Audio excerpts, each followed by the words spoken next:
Ready to achieve great heights? Then you're in the right place.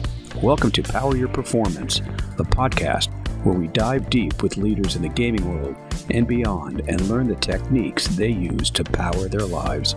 I am your host, Gary Kleinman. Borko Popic, welcome to Power Your Performance. I'm doing well, Gary. Thanks for having me on. Oh, I am so happy to have you here. Your title is you are the performance coach at Overactive Media. That's correct. Okay. So let's not talk about that. Let's go back to your basketball days. You've obviously care about sports and activity. Where did that start? When did it start? How did it start?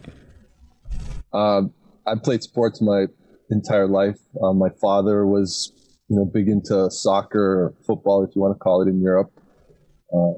I was born in Bosnia, spent some time in Serbia before coming to Canada. So, that aspect of, my life kind of carried over.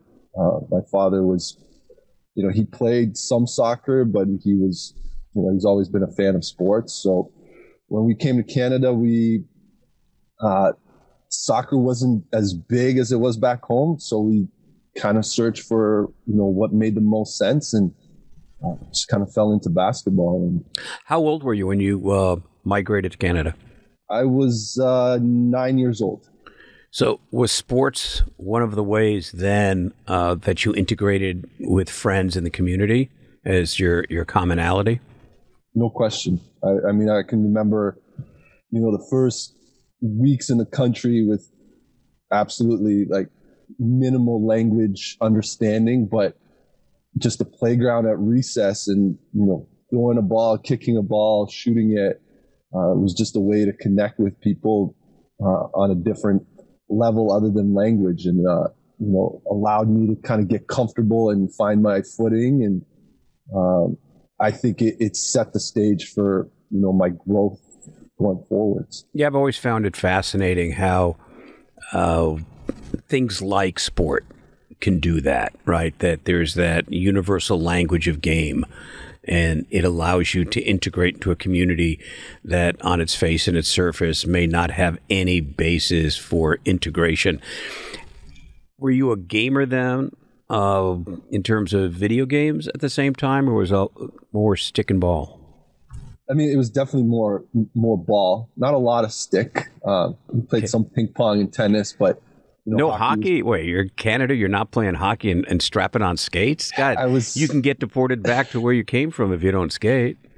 I mean, a quick story. The first time I was on skates, we went to this used sporting goods store and bought these skates that, didn't tie up properly. They weren't sharpened, and I stepped on the ice and, the City Hall rink. And this guy came up to my parents and asked, is your son all right? Because he doesn't look good out there. Anyway, so that was my first experience with hockey. But yeah, I was, I played video games. My parents bought a Sega system back in the early 90s in Italy. And we were the first family to have this back home. And I remember playing, there was a soccer game. There was this adventure game as well. So, there was always a love for that. We played Tetris, these little handheld games. But I don't know if I consider myself a gamer per se, but, it was always kind of around in a way.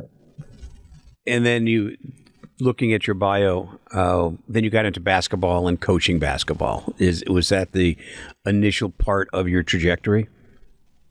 Yeah, after I finished playing, there was a period where it was apparent that was the end of my playing days. There wasn't going to be much past that, but, I wanted the game to continue to be part of my life. And I spent the early portion of that kind of transition time in scouting. So I had an opportunity to kind of travel the world and, look at up and coming talent for the NCAA, for the NBA, made some great connections, friendships at that time. And what I was missing in my life at that time was the connection you find when you're part of a team. And in the scouting world, you're very much on your own. Right. And you're meeting these people as you're on the road. But I didn't feel like I was making an impact, with a team on a level, where you connect with people that you can only kind of find that when you're part of this, collective group. So I started to kind of find ways to, get back into the game, like being on the court, being with a team. So I started helping out as an assistant coach, doing some skill development things. And then it just kind of grew from there. I coached at a private school, had the opportunity to start an elite program there at a private school. Then became an assistant coach at the university level, eventually the head coach. Then I had a chance to coach professionally as well. So it just kind of took steps from there and, kind of grew individually as I was able to have these experiences in my life. Well, it's kind of interesting what you said, from being a scout, and being a scout is it's tremendously lonely, right? It's just you, and it's you and a notepad and a clipboard, and trying to find the diamond in the rough, so to speak, all over the place, and the need, or what you're saying that you were lacking, was the interaction with other people. And I think gaming at its core is about community more so than the game itself. And I think what you just articulated is probably the driving force for the growth of game or gaming, esports and otherwise, because of that need to connect with similar like-minded people in a community that share interest. But so you go from collegiate basketball and professional basketball. Where does the gaming come in? Or was it first performance and you applied it to gaming? Or were you looking at gaming and thought, well, how can I improve and help people perform better? Yeah, I mean, well put together there, Gary. I think it's a mix of things. Again, I've been in basketball, but I was also a teacher. So I spent quite a bit of time, studying and researching and working with people and how they learn, how they grow, how they develop outside of just basketball, from an academic standpoint. But I've always been intrigued with, these, I would say, high performing pockets of the world. So I've, had an opportunity to study elite performers. So I've always been kind of captured by that. And then to, connect that with gaming, it was kind of just, honestly, it was a somewhat random opportunity that presented itself. And I had a chance to work with a team here that I'm now working for, the Toronto Ultra. Right. It's essentially on a basis of kind of doing a culture building activity to kick off their season last year. And then that turned into almost a consulting type of capacity. And then it turned into like a part-time opportunity. And then it became a full-time position that then works with both teams here in Toronto, which is the Toronto Ultra and the Toronto Defiant. Right. And they're part of Overactive Media. That's correct. And for those people that are watching and listening, they may not know a lot about Overactive Media in gaming, in North America, who they are. The elevator description of Overactive Media, because it's not just a gaming organization, it's an entertainment organization producing content. So give me that little 10-floor overview, if you will, of Overactive Media, and then we'll really get into the performance issues, the health issues, the process and protocols to train, prepare for gaming. So yeah, it's essentially like, if I would compare it to traditional sport, it's like we have Maple Leaf Sports and Entertainment here in Toronto. So under that umbrella, you have the Raptors, the Maple Leafs, the Toronto FC. So Overactive Media, under that umbrella, we have the Toronto Ultra, which is a Call of Duty team. We have the Toronto Defiant, which is in the Overwatch League. And then we have a couple teams in Europe that play under the Mad Lions franchise. So we have a League of Legends team, and now we have a League of Legends Academy team as well, and now a Valorant team. So it's a group of 5 teams that fall under this umbrella. And the other exciting thing is Overactive Media is developing this new entertainment venue. So it's not just for gaming; it's for performances here in Toronto, which is going to be a very special and unique place. So it's been tremendous growth, and in my time, it's just been over a year. It's the growth of Overactive has been tremendous. Yeah, without a doubt. So with the time we have left, I really want to zero in on the performance aspect. And does performance, as you're preparing to work with individuals and the teams collectively, do you start with psychology or you start with physiology? I think I personally start with getting to know the individual. And if you want to classify it as psychology, I think to me it's more about making that connection, as we talked about earlier. I stepped into this realm, and if I brought my perspectives and try to apply my vision of what a high performing environment looks like based on how I saw it and perceived it in traditional sport here, I think I'd be missing some nuance that's crucial. So I took time to get to know the individuals, to get to know the environment, how they function within it, to then be able to identify those gaps and growing points, and also to accelerate the successes. So again, I think what you're alluding to, I would say it's more of the psychology side. But there are a multitude of angles that we can approach this from. So I was just thinking that with all the teams that you just, or the games that the different teams are playing under the same umbrella, is that within that you also have players from a wide variety of cultures, right? So you're not having all Canadians or all U.S. citizens. You got a fairly decent mix of backgrounds. How does that play into as you start creating kind of performance scenarios for the individuals, is to understand their culture, their history, where they came from? That's it's a terrific question, Gary. And I work specifically with the 2 teams here in Toronto. So our ultra team of the 5 players that are currently on our roster, and then the 2 coaches, we have 6 of those 7 are from the UK, and then 1 player is from Denmark. So they're all fluent in English, so it makes things a lot smoother that way. But for them, this is a new country, new culture. They're away from home, and these are young guys. Right, and many times they're away from home for the first time. Absolutely. Right. Absolutely. And then you not only get their gaming performance and their psychology, but the alienation.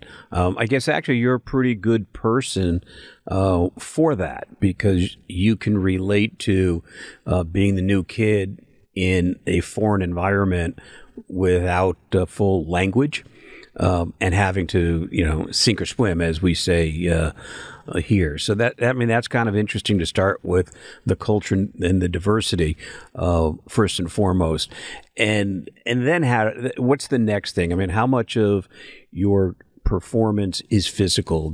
Are they weight training? Are they dieting? Are they getting nutritional counseling? Are we staying away from Red Bulls? Give me some insight on what that looks like even before they actually start playing. Yeah, again, there's a room for growth is in all areas. But if we try to attack everything at once and try to turn it 100% around, then I think you lose the buy-in, you lose the connection. So we have to be very strategic in how we approach it, and we think about it in terms of marginal gains, 1% every day. That compound interest over time is where we're going to see those sustained long-term results. So yeah, incorporating weight physical training activity. Are you weight training? Are they weight training? I don't know if I would call it weight training. We have an area here in our facility that's, dedicated to that. But they, our players have memberships to the gym that's nearby. And for some guys, it looks like, regular weight training. For other guys, it looks like cardio. For others, it's a mix of both. At the end of the day, we're not trying to make them Olympic athletes. We're trying to provide them with,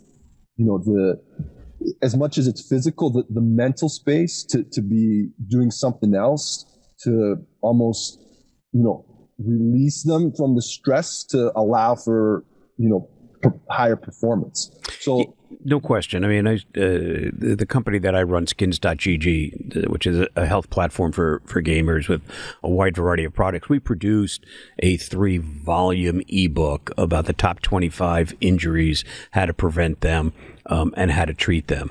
And really what is probably the foundation, the backbone for the prevention is what you do beforehand, right? The stretching. Making sure that you are doing some weightlifting. I mean, certainly you don't want powerlifting. That's not going to work. And I don't think any of the gamers are dry scooping whey protein. The new way to take supplements if you're a powerlifter is to dry scoop, which I'll never quite understand because it cannot taste good. But from this protocol, how much of that is really teaching them stretching techniques and teaching them, strength, motions, and movements specific to their game, whether it's forearm strength and stretching and wrist flexibility, and how much of that is spent even before they start practicing? A lot. And the piece that you alluded to is the teaching and education piece. Giving them these insights, and we have 2 games here in Toronto, and they're both different because one is Call of Duty's played with a controller, Overwatch's played with mouse and keyboard. Right. I'm glad you brought that up because that also adds another dynamic to your performance coaching. It completely different skill set, completely different movements, and and even the psychology of it, is different. So, is there a basic standard protocol that all the gamers in the organization follow in terms of, and not as a dogmatic mandate where you can't eat a donut kind of thing, but is there an overall process where you say, this is what you need to be doing. These are the carbs you should have. This is the starches, the kind of fluids, keep sugar out of it, maybe reduce caffeine. But if you want some stimulus, do a natural form caffeine. Is it that refined in terms of the performance? The term protocol to me in this aspect is very rigid in a way. Mm-hmm. And we want to empower them. We want to educate them. We want to give them the information to make some of those decisions for themselves. So we have guys that, take caffeine before playing, before competition. Some guys don't. We have guys that will, meditate and do breathing exercises. For other guys, it doesn't work. So kind of a one size fits all approach is. Oh yeah, no question. I try to stay away from that. So I don't say we have protocol, but we have guidelines, and okay. we try to work with them because, again, the buy-in will be created if we come to these kind of ideas together. So we've had nutritionists come in and give us, how do we optimize our sugar or caffeine intake before performance? Because we found that if you're playing on a Sunday of a major in Call of Duty, there's a chance you're playing 3 matches in a row, back to back to back. And we did that last year when we won Major 2. The guys, I think they played like 7 hours almost in a row with, I would say, like 10, 15-minute breaks in between matches. So how do we optimize for those days? It's not every day in competition that it looks like that, but when we arrive at that, how are we properly, hydrated? How are we properly rested? How are they making sure that, their caffeine level hasn't peaked in the first 2 hours and they still have enough energy for the 4 or 5 hours that are to follow? So I would say it's more fluid, more holistic. I don't like to say this is what you have to do, because then the reality is they'll leave the facility and they're going to do what they want to do. Well, that's true. You can't control it. And I know Ahman Green, I don't know if you know Ahman, who's played for the Green Bay Packers, a Hall of Fame running back for the Packers, is also the esports coach for Lakeland University. And he used and uses a fair amount of his National Football League training protocols with his team, and that's X number of hours in the weight room. And granted, they're not bulking up, but there is that nutritional table, and there's a not a requirement, but a suggested number of hours to be sleeping. Right, pre-tournament, pre-practice, and certainly post. And I think he has found that it works. But to your point, they're all individuals, and they're all going to do what they're going to do, and they're all young, right? So, do you find that because the average age of these players is 20-ish? Yeah, it's different for each game as well. I think our Call of Duty team, for us specifically, is a little bit older than our Overwatch team. But you're right. We have players from 18 to 23, 24. And what I have found, being in the health and wellness side of gaming, is at that age, I mean, when you look at the average age of a gamer is 37, and it's split 50-50 male-female, esports obviously skews younger for all the reasons that it does. But what we have found is the younger that they are, the more invincible that they feel, so that if they're feeling pain or discomfort, okay, it's pain and discomfort. They're not going to necessarily treat it. If they're feeling a little bit sluggish, it's simple for them to go grab a Red Bull as opposed to something healthier, which is kind of interesting.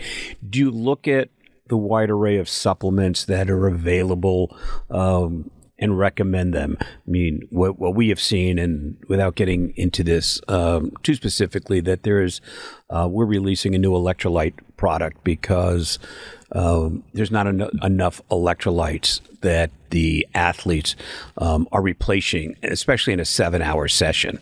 So are there electrolyte supports? Are there calcium support? Do you recommend those? Do they use them? Or are we not there yet?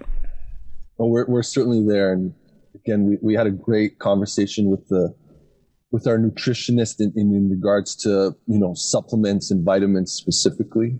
Okay. And again, we don't make these things mandatory. It's about, this is what's available. This is the effectiveness, the uses, and it goes back to that awareness. And, you talked about sleeping and pain.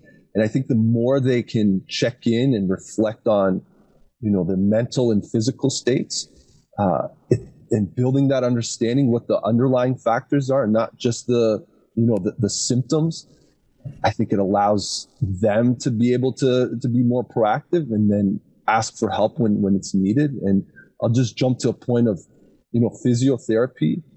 A lot of our players haven't been exposed to that much before coming here. So it was a process of getting them comfortable with that, to be able to say, hey, I have pain here. I have, issues in this area. How do we treat it? And, we've been working with a great clinic nearby here, and they've been tremendous in individually building programs for our players, not just like this one size fits all approach. And they know that, again, our players are not, it's not like a basketball player. The injuries are different. There's no question. There's no question. Usage is different. So trying to apply those methods is not going to be effective. Yeah, so, I can personally attest to that, because I have a trigger thumb that received an ejection several weeks ago, and in another 10 days I get another one. So yeah, it is it is interesting, and I'm glad to hear that the younger the athlete is being exposed to the fact that if they're hurting or they need something, that there is treatment, that it's not negative to say, hey, I'm hurting, right? Exactly. Take away that macho, which leads us to the last thing in the time that we have available is to talk about the psychology. How do you get your teams to say, because they're going to win and they're going to lose. Winning is easy, right? There's nothing to get used to in winning. There is something to get used to in losing. How do you leave it at the computer? How do you leave it at the controller and not take it with you and get it out of your head so it doesn't impact you during your next practice and your next game? Yeah, it's, I'll compare it to traditional sport. The difference is you can leave the basketball court and you're not going home and playing more basketball. Whereas in gaming, they can play and win or lose, and then you end up going home and then you play more. And that community around you is kind of always there. The connection between the game and social media, it's prevalent. So the wins, I think, become, you're on a higher high because you get that immediate like adrenaline hit and response from your following and from the fans. But likewise, the downs of a loss can be maybe even deeper because the handshake in esports is the GG's tweet after a match. That's but true. As you do that, you're already seeing your timeline with responses of telling you how bad you are at the game. So the mix of that on top of, good point, feeling like you've underperformed or, the team hasn't, executed the way they needed to, adds a whole nother layer. And yeah, I think it's interesting, and having spoken to many professional gamers and been to, a wide array of different professional matches, what people don't realize that gamers are gamers, right? So even if they're performing in Overwatch as a team, when they're not practicing, they may be casually playing FIFA. They might be casually playing some other game to play. And it's just that joy, that innate joy of gaming, that's how they relax and wind down. So the last question I have for you, what is your recommendation as a performance coach at the highest level to casual gamers or competitive gamers that are not playing esports at that level, but frankly, they just want to kick their buddy's butt gaming? What's your recommendation for them to be in the best possible physical and or psychological place to do that? Yeah, I mean, I work with, I would say that, the 1% of the 1%.